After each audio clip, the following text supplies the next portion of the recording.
大家好，欢迎来到 K 线西游战法频道。那从今天 AI 困市值排名前100的云图上来看，比特币和大多数山寨处在震荡行情当中，互有涨跌。但是呢，目前我们来到比特币的 K 线上来看，50日均线、10日均线正在下穿144、169，并且跌破了200日均线之后，我们看到比特币做出了周线级别的下跌西游。周线级别下跌西游过程当中，有悟空阴线、八阶阴线、沙僧阴线和唐僧阴线。那么根据我们 K 线西游战法，时间级别切换、方向切换，我在上周就提到了一个观点，就是周线级别下跌西游完成之后，容易做出小时线级别到4小时级别的反弹。那么在4小时级别上，我们看到第一轮反弹过程当中，走悟空阳线、八阶阳线组、沙僧阳线和唐僧阳线之后，做了一组对称性的下跌。下跌过程当中，我们也看到了悟空阴线、八阶阴线、沙僧阴线、唐僧阴线，然后接近前低$53,485之后，再次出现一轮4小时级别的反弹西游，由悟空阳线、八阶阳线、沙僧阳线组和唐僧阳线构成。那么在这个位置上，我们看到周线级别下跌西游完成之后，做了2轮4小时级别的反弹，并且在2轮4小时级别反弹过程当中，看到了一轮4小时级别下跌。总而言之呢，这个位置出现了围绕着$54,000到$58,000区域的一个震荡行情。但在震荡过程当中，我们看到这轮的震荡主要是为了回补7月5日到7月6日下跌过程当中形成的筹码缺口做出的震荡。那么在未来围绕着波峰连线和波谷连线，势必会构成一个由下方构成的一个收敛三角形。耐心等待这个收敛三角形结束之后，我认为下跌仍然会继续。原因是本轮的调整过程，我们看到的最大跌幅只有27%。那么我们可以回顾21年的行情，它的最大跌幅，同时期的最大跌幅达到了惊人的55.59%。因此呢，我们看啊，这轮行情比特币也是同步了21年的走势。21年的时候，我们看到跌破了200日均线之后，从200日均线的这个位置往下看是再度跌破了接近28%。那么行情走到这个位置上，如果在200日均线附近再跌28%，将要到哪儿呢？我们测量一下啊。如果到达28%，将要到达4万美金左右。同时呢，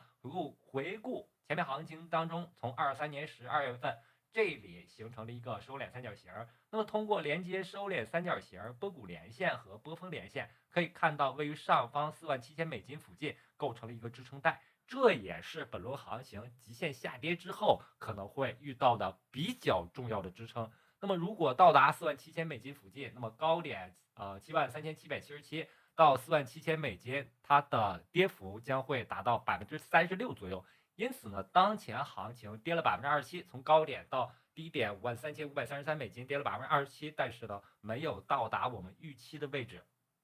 同时呢，目前比特币在50日均线、10日均线上正在下穿144、169，并且跌破了200日均线，这是一个明显的下跌的信号。所以呢，当前时间点4小时级别反弹虽然有了2轮，但是反弹仍然不构成反转，比特币呢仍处在一个下跌的趋势当中。那么与此同时呢，我们在本月的7月14日将迎来 Binance 平台第7年。那么7年之痒啊，7年的生日的情况下，我们对 BNB 的看法呢？目前我们认为 BNB 是略强势于比特币的。那么它的这种强势呢，我们看到是受到200日均线在$482这个位置构成了支撑位。同时呢，下跌的过程当中，我们看到围绕收敛三角形做的震荡和调整和上攻，这里上攻过程当中突破了一个新高，建立新高。我们看到前高是在$690附近啊，新高是在721.8，出现新高之后迅速被打压下来，然后形成了2轮次的日线级别下跌西游。2轮日线级别下跌西游通过合并 K 线，可以在周线级别上看到，周线级别上走出悟空阴线、八阶阴线组、沙僧阴线，它缺一根唐僧阴线啊，这里缺的这根唐僧阴线意味着 BNB 目前是强势于比特币的。同时呢，把时间级别调整到日线级别，可以看到200日均线构成了一个支撑。那么我们就要看 BNB 和比特币的这个交易对发生了哪些故事。那么回到 BNB 的和比特币的交易对上，我们可以看到啊，BNB 和比特币的交易对曾经出现过一路下跌过程。这里的下跌过程，我们可以看从0.0197高点这个比值的位置到下方出现了73.38%的暴跌。行情走到这个位置之后出现反弹，然后围绕着50日均线、10日均线一直在围绕着144、169、200日均线做不断的缠绕，缠绕之后呢发生了突破。突破过程当中，我们看到它的价值中枢呢大概在0.00915这个位置，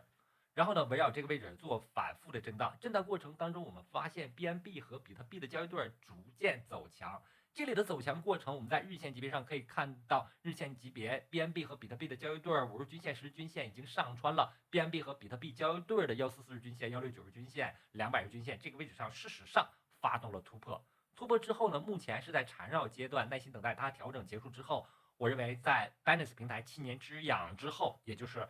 5天以后的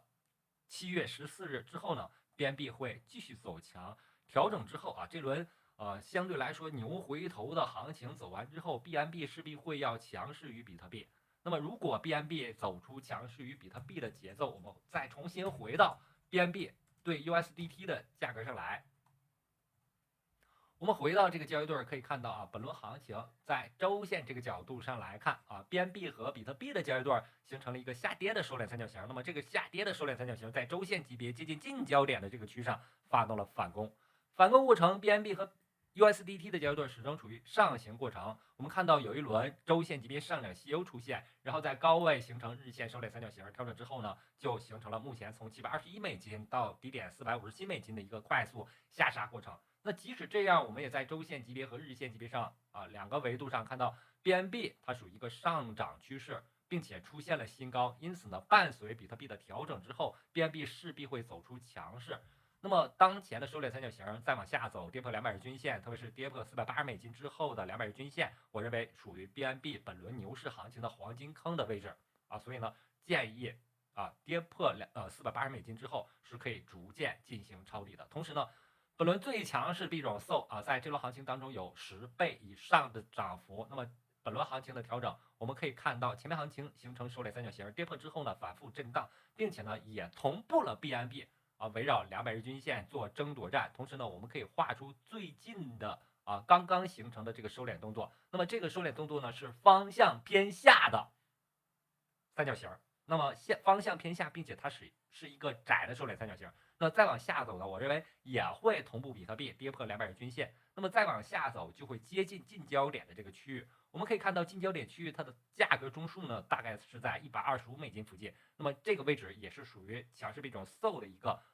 可以逐渐抄底的一个位置。那么越接近近焦点的这个区域，越容易发生反弹，越容易重新起涨。那么起涨之后呢，我们认为5日均线、10日均线势必会突破144、169，突破200日均线，重新发动上攻动作，最终呢完成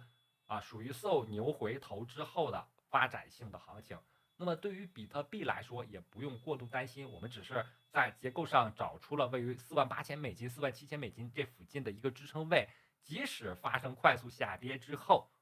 它会有一个缓跌过程。缓跌过程当中，温水煮青蛙，大家不用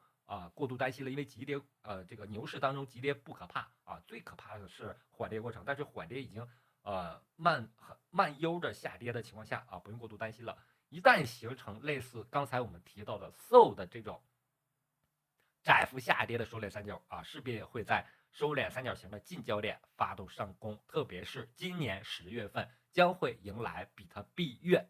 每年的比特币月。特别要指出的是，牛市当中的比特币月会有一个大幅增长那个时候比特币的价格将会突破$10万整数关口。那么好，由于时间的关系，今天的节目就到这里。非常感谢大家一直以来的支持和鼓励，同时呢，希望大家能够订阅我的频道，或者加入我的会员群，购买我这本《K 线西游战法》一书。感谢大家，再见。